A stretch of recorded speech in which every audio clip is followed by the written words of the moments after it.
What's up, YouTube? It's Joe Catchpolia sitting on the couch, making some money, investing in fractional real estate online, as usual. Today I'm going to do something a little bit different.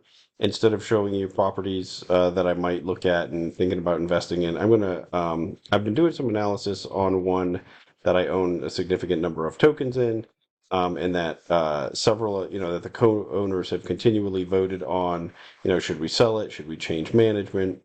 Um, we voted to sell it, but then today a new vote went out whether we should sell or hold on to it. Because a new, month to month or a new short term, midterm rental guest has asked to book it. So, they would push it out to February, and then we again decide if we're going to sell it then or not. Um, One of the big problems with investing on Lofty, or one of the big challenges, is coordinating with other co-owners. They're not always looking at deals the same way that we are. And so I'm actually putting this out there in hopes that some of the other owners that are involved in this property might get to see this. I'm gonna see if I can post it in the Discord. I've never tried to post my YouTube videos in the Discord before. I'm not sure how that'll go over. But I'd like for people to be able to see the way that I'm looking at this property. And if there's something that I'm looking at wrong, I'd love it if they corrected me and said, no, this is where we disagree, and maybe this is why we want to do what we're thinking, and whatnot. And so I wanted to start off by giving what I think the base case is with a sale. I know we had we agreed to use Julie Palmer to list it, and I think we picked some astronomical price. If I remember correctly, we were talking about like 380 or something. When you look at all the different comps, and I'm actually not even going to dig into this number. If we can get the number that she proposes, that's fantastic. I'm not a believer in that, but I think that uh, I think the most realistic sale price is 525. I got that from the Thomas Bird, that he's one of the three agents. So to give you a little bit of background about me, if we haven't met, I'm a full-time real estate agent. I run a team that only works with investors. So we sell a whole lot of short-term rentals, mid-term rentals, investment properties, etc. Um, I noticed that Thomas is a referral. One of the referral sources that he has is a group called Chalet. They actually send deals to me in San Antonio, and so I know that they do some, legitimate due diligence on the agents that they typically recommend, and so it gives me a lot of faith in him as being a professional in that area. And also, when I looked at the property and looked at the comps and looked at everything everybody provided, his numbers just made a lot of sense to me. Now, he had said an expected sale of, it was around 525. I think 550 it would also be reasonable. One of the other agents was down as low as the 475, which I think is makes absolutely no sense. But so basically, I'm in my mind, 525 is, I think, what we really could sell it for. And if we sold it, based on the number of outstanding tokens, and whenever I do net expected proceeds, I'm usually taking either 9 or 10% out. For this one, I took 9. That covers realtor commissions, closing costs. I actually think it would end up being less than that on this deal, especially if we sold it early in the year. Because you have prorated property taxes here in Texas. We pay property taxes in arrears, and so the later in the year you buy, as the seller ends up paying more and more of those property taxes. And so somewhere I think around $40 would be the net proceeds if we actually got it listed and sold in the next couple of months. Um, there's been a lot of people saying, "Oh, this is the worst time of year to list." I actually do perfectly fine with stuff that starts in January. It's not going to get put up today if we agreed to list it today. Realistically, we could get the work done and get it going sometime early in January. And I don't hate that idea. Whether we do that or we have one more guest in there and then sell it in February, I think doesn't really matter other than, the opportunity cost for what our capital could be doing, because we're getting no yield on this. Um, if you look at the price of tokens today, they're $30.20. I've been picking them up just under $30 recently. Uh, so anybody who's bought any in the recent past would be doing really well on this sale. I bought my first tokens at $35. I think that was in September. And so, I know if you paid $50 for your tokens, you're in a tough spot. I think, the difference is you can either hold on to it, until someday maybe get that $50 back, but get an extremely low yield in the meantime, or liquidate, take back most of the capital, if that is a loss for you, but be able to reinvest it into one of the properties on the platform that's actually making some real money. And so, and that's sort of what I want to get to today is looking at, if we get this thing really humming as a midterm rental, what's the absolute most we can expect as a yield out of it? And I'll show you some of the, and I don't think these numbers are perfect. It is one of the things I always struggle with is getting good enough data out of Lofty's platform to feel comfortable about making these kind of projections. So I'll walk you through what I did, and then we'll also compare it to the finance tab. But so the first thing I did is I went and got the most recent transactions, which is September ones. And so I basically took a trailing 12. So I'm looking at, um, you know, October 2023 all the way through, um, the end of September, um, right, 2024. And so, I use that data to come up with the numbers that I'm going to be giving you. And so, obviously these aren't going to be perfect projections. Well, before I get into the expenses though, because that's where I pulled the expenses, I looked at all of our recent stays, and looking at what the average revenue is net of management fees, because that's how they're normally presented. Um, it's really hard to just dig through the data because it doesn't, it's not presented in a way that's easy to work with most of the time. But if you see, like, the updates that we get will tell us how much the stay is and how much we net from it um, in each instance. And so I looked at it a couple different ways. I tried doing a weighted average of their revenue per night. This is after management and platform fees, but it's before the cost of cleaning fees. And so, doing a weighted average and doing just a straight average, I ended up with two numbers, and it was between 118 and 122. And I tried using a couple different sets.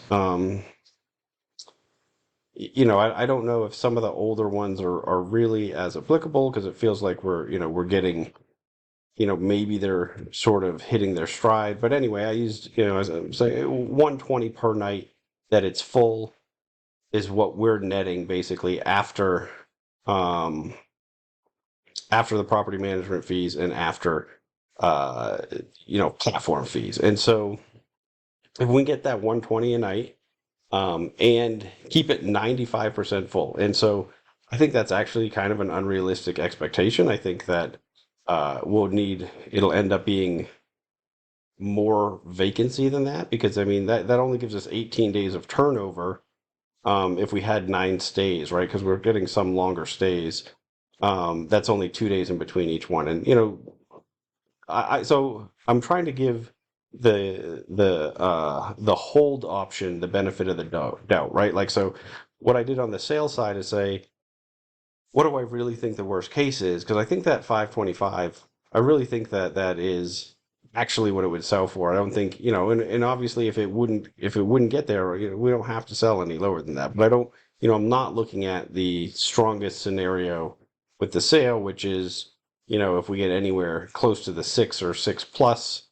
I think House Canary actually even has it at, yeah, 613. If we got close to that number, we're doing significantly better, right? I mean, and maybe I should have looked at that first, right? Let's just do 600. Then you're getting even closer to where it's break even for the initial purchasers. But my sense is that most people are in a similar boat as I am, that they're more recent buyers because there have been more sales. But I don't know that that's the case.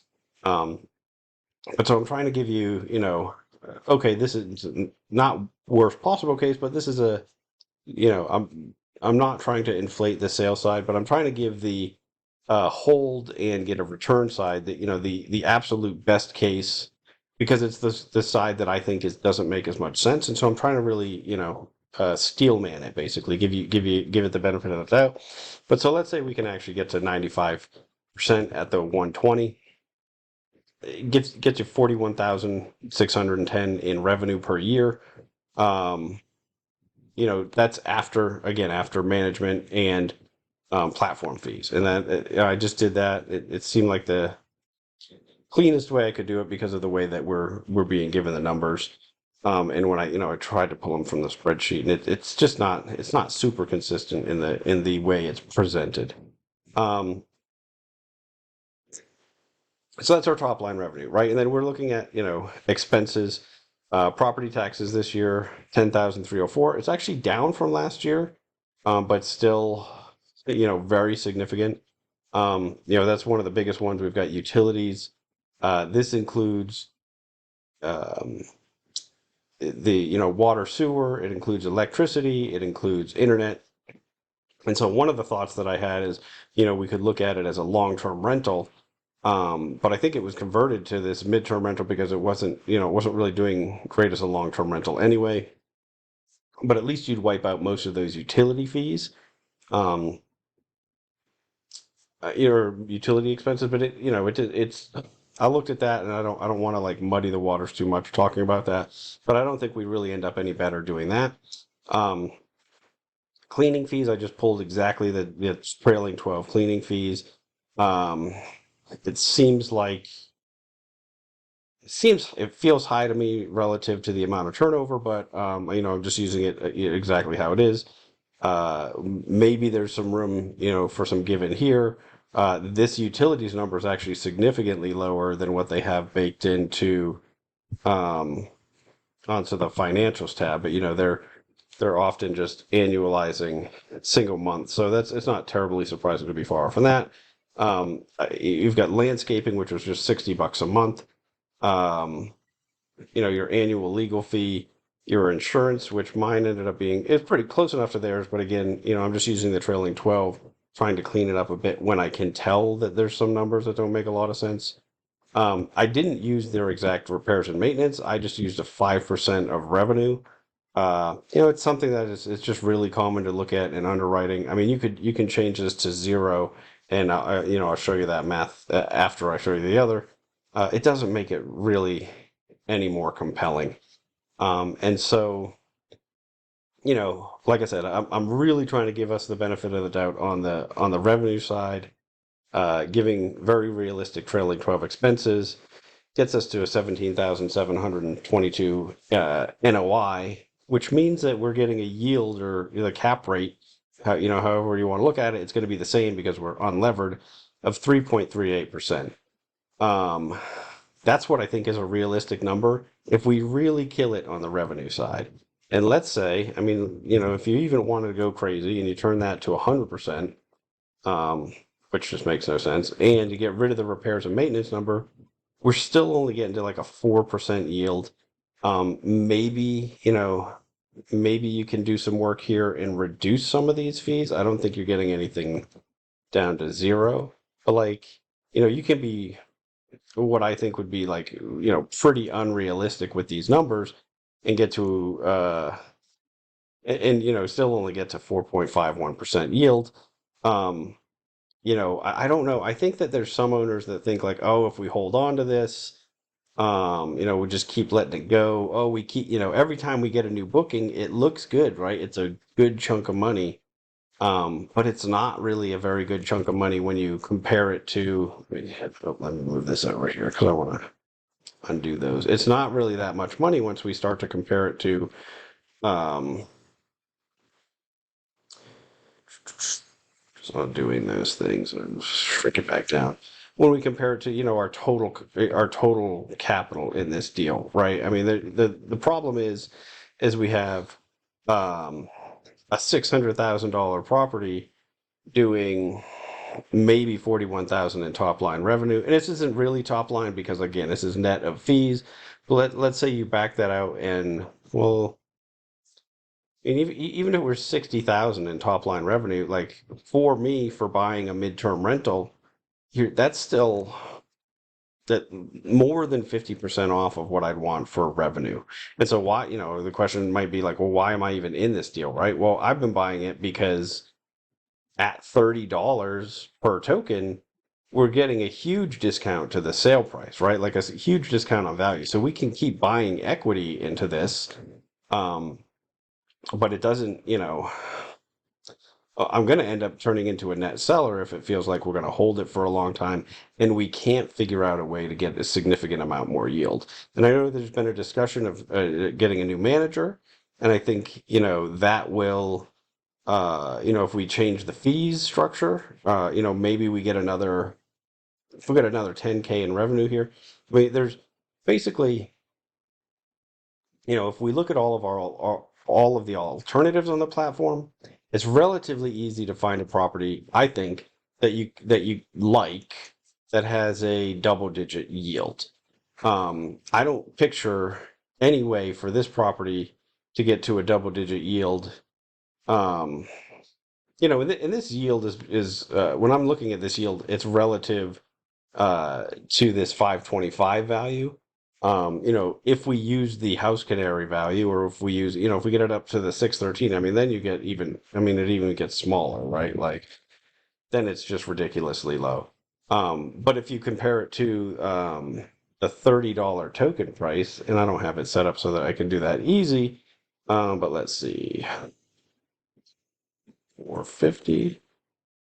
Yeah, I mean that's you know that's getting close, right? Because once you add your fees when you purchased it, that's about a 450 sale price, and you're still not getting close to a reasonable yield.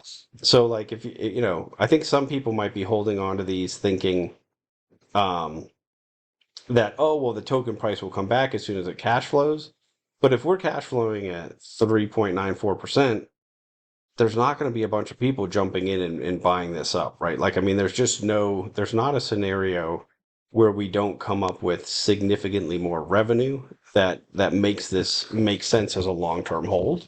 And I think that's something that a lot of people, if you're newer to real estate or, not really thinking about, these investments in a certain way, it might not be clear. Like, I love the Fort Worth market. I like to hold the property here long term. Um, I don't see it as, but I don't want to hold it getting a 3 or 4% yield. And so sometimes there are properties that, it's a perfectly reasonable property to own, and for an owner in that market. But your rent to price ratio is such that you're just never actually going to make money holding it as an investment unless you're purely holding it, for the equity growth. Um, and maybe that's the idea, and maybe that's what people are doing. I'd love to hear that if that's the thought process. I think if we're really trying to get, if you're really looking for that aspect, maybe we should talk about trying to lever this property, right? And so that we can get some multiple of the appreciation versus just just the straight line appreciation that we're getting, because we're currently holding it unlevered. I don't know. Anyway, I wanted to share all my thoughts on this property with you guys. Um, give you some numbers. Now, like I said, I mean, I just did my best pulling these from trailing 12, from coming, from looking at everything that we have, doing some estimates when I had to. Um, but I mean, I think that they're pretty bare bones, right? Like I'm not creating a whole bunch of assumptions. Um, and honestly, even though I said I think the cleaning fees look high, it's really, when I stop and think about, how many turns, it's really not a ton of money, especially um, considering, they're not just doing oh, it was a 1 week stay and it's a turnover. They're turning these after a month. and it's probably a little bit deeper clean and more work to be done most of the time. And because just so you know, my context is a lot more Airbnb than it is midterm rental. That's a lot more my experience. So that's all I wanted to share. I love to have have some feedback and understand what people are thinking as far as why there are some people that don't want to sell, and then also what the thought process is of um, just holding out until after the next booking and after the next booking. Because now this is, we did that once and now it seems like we're doing it again. Um, my worry is that we're just going to keep doing that because there's a lot of like, because it's been a close decision, right? It's not like everybody wanted to sell or everybody wanted to hold. And I think that that's like we're kind of in this weird limbo where we're splitting the difference. Like, oh, okay, we'll sell it, but just not yet. And the longer we basically just have really lazy equity right now, right? We have money that's not making a great return. There's no really great use case for waiting a little bit longer, other than, oh well, we have another guest, but well, that guest isn't really paying us that much relative to the total. When we look at the yield that we're that I want to say that the most recent guest, let's look at what they're paying us per day net of fees. So we got, let's see, 31 nights gross for, okay, 360508. Um, so what are we doing there?